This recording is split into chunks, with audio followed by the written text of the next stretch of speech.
Coffee with मोहिनी. आज आपल्यासोबत आहे एक असा उमेदवार ज्याची ओळख म्हणजे एक कॉल तर जाऊ द्या, एका मेसेजवर दुसऱ्या मिनिटाला हजर असणारा माणूस, एक वेल एज्युकेटेड आणि डिसेंट.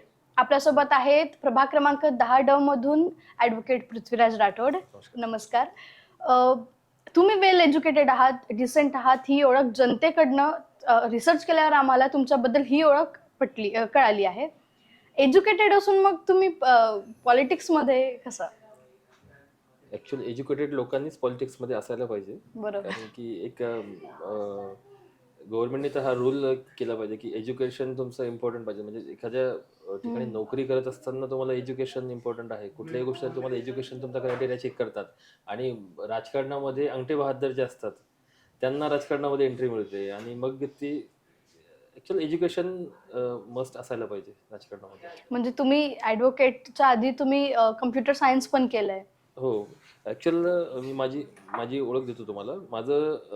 माझं बेसिक शिक्षण जे आहे माझं बळीराम पटेल हायस्कूल या शाळेमध्ये झालंय. त्यानंतर माझं कॉलेज शिवछत्रपती कॉलेज, त्यानंतर वसंतराव नाईक कॉलेज, MGM कॉलेजमध्ये मी MCS केलंय, मास्टर BCS केल्यानंतर MCS master of computer science केलं. आणि मग नंतर ॲडव्होकेसीमध्ये मला जायचं होतं. मग LLB केलं. LLB करून मग आज district and session court Sambhajinagar या ठिकाणी मी प्रॅक्टिस करतो ॲडव्होकेट म्हणून. मग पॉलिटिक्समध्ये कसं सुरुवात कशी झाली? पॉलिटिक्स हे असं 2005ला मी म्हणजे 10वी झाल्यानंतर 2005ला भारतीय विद्यार्थी सेनेचं एक सदस्य म्हणून मी त्या ठिकाणी नोंदणी केली. जी की कॉलेजमध्ये ठाकरेंचे काही लोक आली होती, त्यावेळेला नोंदणी केली. तिथून मी माझ्या राजकारणाची सुरुवात झाली. आणि त्यानंतर हळूहळू त्यांचं एक भाषण जे तुम्ही ठाकरेंचं एक भाषण ऐकलं मी. आणि त्या भाषणाने मला ते एवढं वेड लावलं की त्या भाषणाने माझी राजकारणात एंट्री झाली. आणि मग हळूहळू राजकारणात काम करत असताना, राजकारणाच्या आधी मी 2010 मध्ये मराठी वादळ प्रतिष्ठानची स्थापना केली. आणि आज रोजी माझी ॲडव्होकेट म्हणून जी ओळख आहे, म्हणजे ॲडव्होकेट पृथ्वीराज राठोड म्हणून जी ओळख आहे, ती मराठी वादळ प्रतिष्ठानचा संस्थापक अध्यक्ष या नावाने जास्ती ओळख आहे आणखी माझी. तर 2010ला ती स्थापना केली. त्यानंतर सुरुवात एका शिवजयंतीच्या कार्यक्रमापासून केली. नंतर गणेशोत्सव आणि महिलांसाठी नवरात्रोत्सव व्हावा अशी महिलांची मागणी असताना भागातनं आपण तो नवरात्रोत्सव, गरबा उत्सव आपण महिलांसाठी सुरू केला. म्हणजे बऱ्यापैकी पकड आहे तुमची स्थानिक पातळीवर. हो हो हो, खूप चांगली पकड आहे. आणि 24x7 माझ्या नावापुढेच असतं. नावापुढे माझ्या 24x7 असतं. मी 24x7 केव्हाही लोकांसाठी हजर असतो. आता बघा ना, तुमचा प्रभाग 10 म्हटलं की फार नोकरदारांपासून, म्हणजे जो नोकर वर्ग आहे तिथपासून ते उच्चभ्रू व्यापाऱ्यांपर्यंतचा आहे. मग तो बळीराम पाटील शाळेपासून तिकडे N1, N5, N6 आणि मग एअरपोर्ट पर्यंत. मग प्रचार कसं चालू आहे? इतकं कसं कव्हर करताय? ऍक्च्युअल म्हणजे एक साधं सांगायचं झालं म्हटल्यानंतर एवढ्या प्रभागामध्ये पर्सनली फिरणं, आणि पर्सनली एवढ्या कमी दिवसांमध्ये, पण एक 10 दिवसांमध्ये फिरणं खूप अवघड आहे. कारण की प्रभाग पसरलाय बळीराम पटेल हायस्कूल समोर असलेलं सप्तपदी मंगल कार्यालय, तो L कॉर्नर आहे. तिथून मग SBI क्वार्टर्स, आणि इकडे 7 हिल्सचा कॉर्नर, आणि म्हणजे पूर्ण N7, N5, Connaught, town centre, N1, Chikalthana MIDC सर्व कंपन्या. 35,500. बापरे. चिकलठाणा MIDC, त्याच्या पलीकडे मायवर्ड, नभराज, कासलीवाल, श्री गणेश सोसायटी, त्याच्यानंतर blue bells society, millennium park, Chaudhari colony, अशा म्हणजे नावं सांगतील तेवढे कमी पडले. शेड्यूल कसं असतं मग तुमचं? सुरुवात सकाळी 6 वाजता शेड्यूल सुरू होतो. आणि 6 वाजता झोपेतून फ्रेश झाल्यानंतर काही मॉर्निंग वॉकला जे जाणारे लोक असतात त्यांची भेट घेणं. नंतर मग 10 ते मग 12-1 वाजेपर्यंत प्रचार करणं. दुपारी 1 ते 4 पर्यंत प्लॅनिंग करणं. परत पुन्हा संध्याकाळी प्रचार, संध्याकाळी पुन्हा प्लॅनिंग, असं करत रात्री 2 वाजेपर्यंत प्लॅनिंग चालते. झोपच नाही. 3 तास झोपतोय सध्या, त्यामुळे चेहरा असा झालाय माझा. जसं मी म्हटलं की नोकरदारांपासून व्यापाऱ्यांपर्यंतचा तुमचा भाग आहे. आता तुमचं ऑफिस जिथे आहे तिथे रामलीला मैदान आहे. हा एक सुरक्षेच्या दृष्टिकोनाने खूप मोठा मुद्दा आहे की ओपन स्पेस असतील तिथे नशेखोर, दारुडे किंवा ड्रग्ज घेणाऱ्यांची संख्या वाढत, आणि याचा कुठेतरी डायरेक्टली परिणाम हा महिलांचा सुरक्षा असेल याच्यावर होतो. मग याची स्थिती काय आहे? रामलीला ग्राउंडच नाही तर आपल्या इथे राजीव गांधी स्टेडियम पण आहे. आणि आमच्या एक N7 मध्ये एक संत ज्ञानेश्वर उद्यान पण आहे. जर तुम्ही त्या दोन ग्राउंडची आणि त्या उद्यानाची परिस्थिती जर बघितली तर तुमचा विश्वास बसणार नाही. काँग्रेस गावत वाढले त्या ठिकाणी. आणि ग्राउंड म्हटल्यात या तिन्ही ठिकाणी महिला येत नाहीत. म्हणजे तुम्हालाही प्रश्न पडेल महिला काय येत नाही. तिथे एकही महिला बरोबर. तुम्हाला या तिन्ही ठिकाणी दिसणार नाही. याचं कारण असं आहे की त्या ठिकाणी तुकार मुलं बसलेली असतात, त्याच्यानंतर नशेखोर मुलं असतात आणि नशेखोर बरं, मुलं पोलीस स्टेशन तिथे जवळच आहे. पोलीस स्टेशनच्या बाजूलाच आहे ते. हम्म. म्हणजे जसं दिव्याखाली अंधार असतो ना त्या त्या टाईपचा आहे. पोलीस स्टेशन जवळ आहे, पण बाजूला मग त्या अंधार. ठिकाणीच तिथे त्या सगळ्या हम्म. गोष्टी चालतात. हम्म. मी पोलिसांना ब्लेम करत नाही, पोलीस उत्तम काम करतात त्या भागामध्ये. पण मग तो ग्राउंडचा जो भाग आहे ना त्या ठिकाणी ह्या गोष्टी चालतात.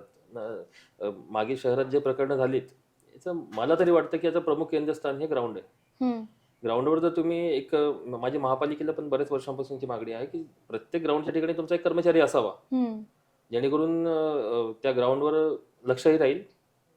म्हणजे कोणी कचरा टाकून जातोय, कोणी तिथे दारू पितात. म्हणजे सकाळी सकाळी 5 वाजता तो दारूच्या बाटल्या उचलणारा जो येतो ना ते 2 पोते दारूच्या बाटल्या घेऊन जातो तो रोज हम्म. तिथून. हम्म. अशा अशा अशा टाईपची परिस्थिती आहे ग्राउंडची.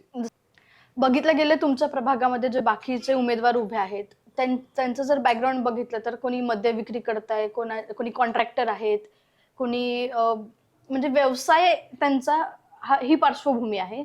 आणि तुम्ही वेल एज्युकेटेड असताना मग याबद्दल तुम्हाला काय वाटतं? ऍक्च्युअली माझं शालेय शिक्षणापासूनच मला परिसरातले सर्वच नागरिक ओळखतात, कारण की लोकांसाठी मी कधी तत्पर असतो, धावून जात असतो. तर मला ऍक्च्युअली त्याची आवड आहे, लोकांसाठी धावून जाणं, लोकांची कामं करणे मला याची आवड आहे. तर सांगायचं असं आहे की जे माझ्या ऑफिसमध्ये एक 2 ते 3 जण जे आहेत, जे प्रमुख अपोनंट आहेत माझे, तर ते अ, त्यांचे जे व्यवसाय आहेत ते काहींचे मद्य विक्रीचे व्यवसाय आहेत, काही ठेकेदार गुत्तेदार आहेत, काही तर काहीच नाही आहेत. मग असं म्हणतात का की पैसे कमवण्यासाठी त्यांना निवडून यायचंय? येस येस, पैसे कमवणे हा सगळा पर्सेंटेजचा खेळ आहे. फक्त पर्सेंटेज बस. म्हणजे काही ठेकेदाराचे काही कामं घ्यायची, त्याच्यातनं पर्सेंटेज कमवायचे, निकृष्ट दर्जाचं काम करायचं. या या या अशातनं त्यांच्या कमाई होतात. तुम्ही म्हणताय की त्यांना पैसे कमवायचे आहेत म्हणून ते उभे राहतात आणि त्यांना निवडून यायचंय, मग तुमचं काय हेतू आहे? आवड. मला ॲक्च्युअली म्हणजे खरं म्हटलं तर मला राजकारणाची आवड आहे. माझं पॅशन आहे राजकारण. मी राजकारणामध्ये आवडीने आलेलो आहे.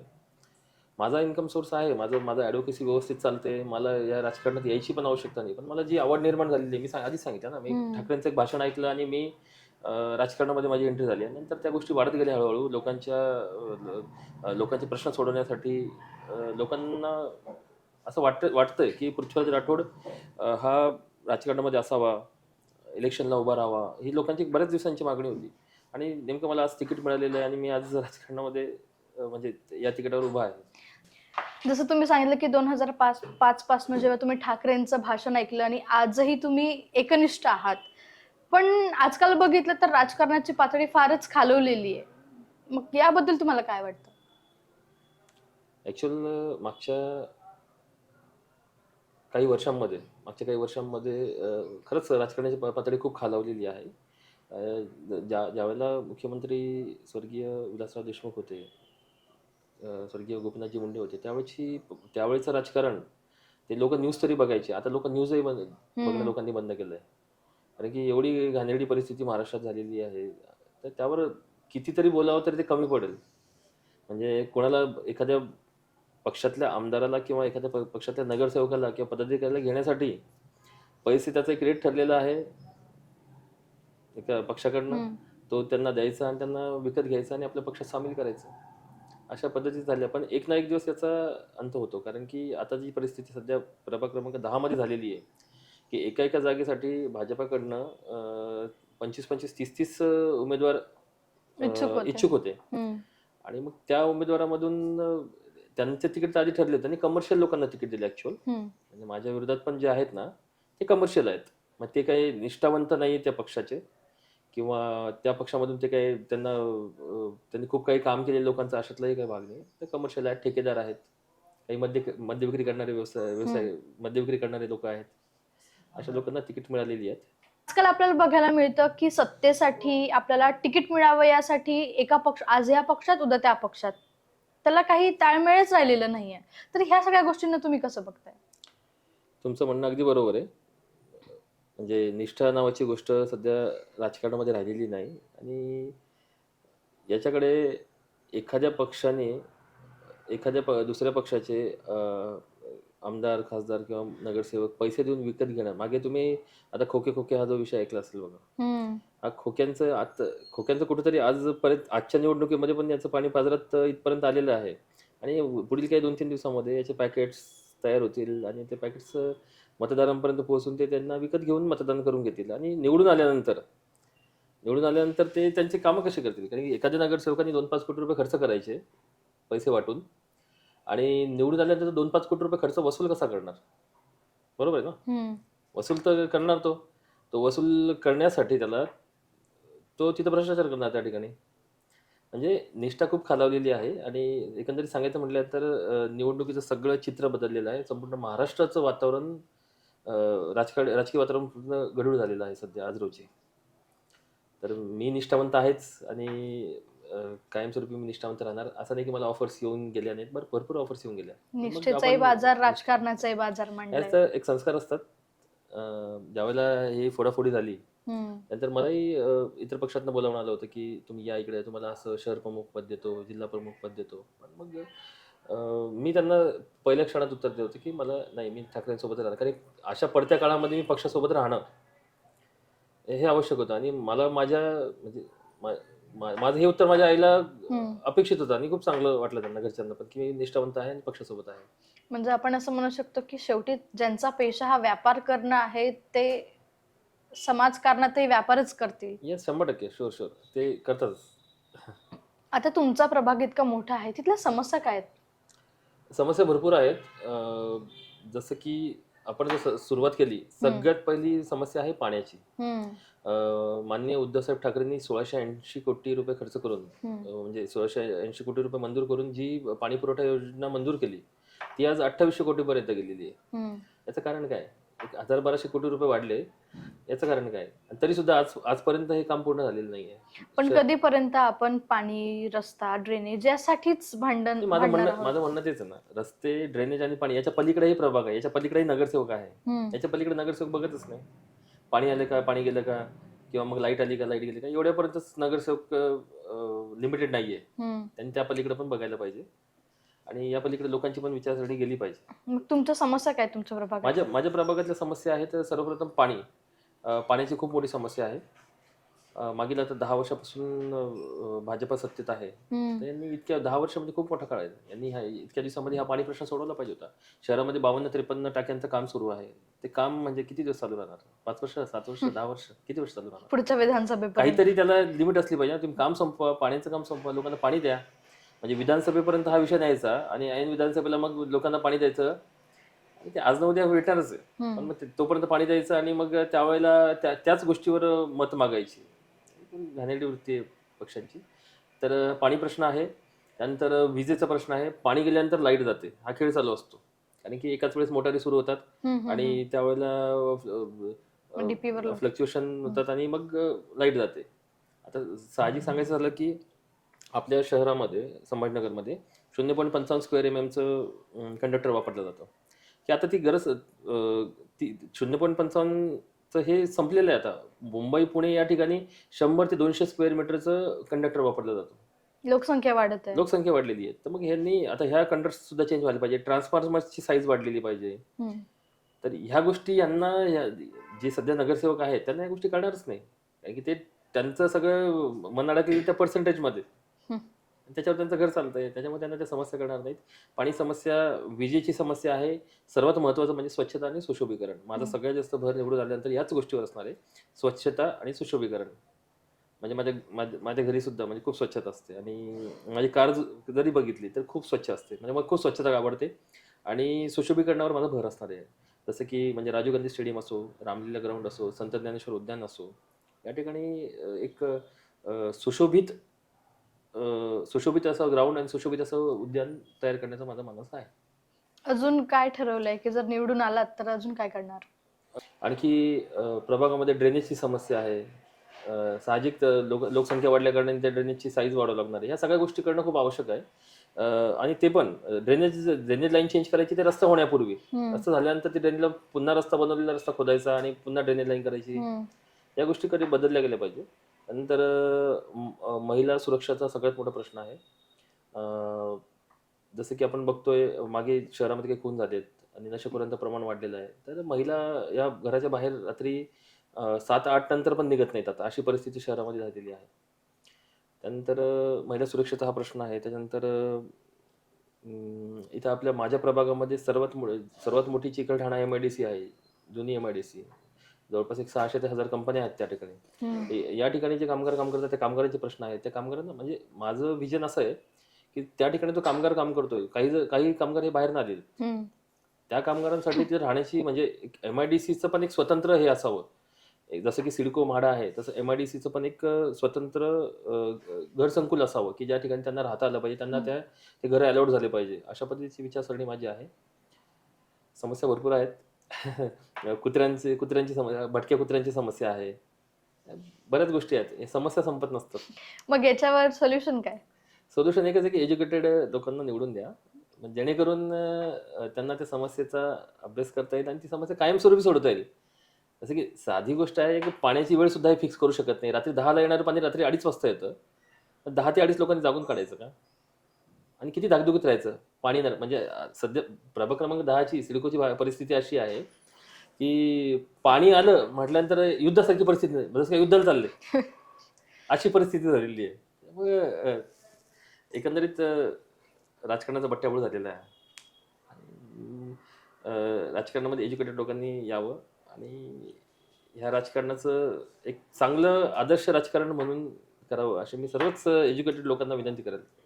एकंदरीत समस्या तर संपणार नाही, बरोबर आहे. जर तुम्ही निवडून आलात तर पुढच्या 5 वर्षांमध्ये तुमच्या प्रभागाला कसं बघताय? माझ्या प्रभागामध्ये ज्या गोष्टी सर्वात पहिले हातात आहेत, आपल्या हातात आहेत, जसं की काही गोष्टीवर अंमलबजावणी होणं, म्हणजे स्वच्छतेवर अंमलबजावणी होणं गरजेचं आहे. म्हणजे मी तुम्हाला उदाहरण सांगतो की सिडको पोलीस स्टेशनच्या आजूबाजूला ज्या भंगार गाड्या लागलेल्या आहेत, माझ्या ऑफिस समोरच आहेत त्या. तर मी 2nd क्लासला होतो 25 वर्षापूर्वी, तेव्हापासून त्या गाड्या तिथंच आहेत आणि आत्तापर्यंत पण तिथंच आहेत. म्हणजे विचित्र तो दिसायलाही विचित्र दिसतं. म्हणजे गाड्या अर्ध्या संपल्या खाली, त्याची माती झाली तरी सुद्धा त्या गाड्या तिथंच त्या ठिकाणी. म्हणजे ज्या गोष्टी आपल्या हातात आहेत, सर्वप्रथम मी काय करणार आहे, निवडून आल्यानंतर ज्या गोष्टी स्वच्छता आणि ह्या ज्या गोष्टी आहेत, म्हणजे ज्यांची अंमलबजावणी लवकर व्हायला पाहिजे त्या गोष्टी आपण लवकरात लवकर करणार. आणि पाण्याचा प्रश्न जो आहे, पाण्याचा प्रश्न काही दिवसांमध्ये ती लाईन पूर्ण होईलच.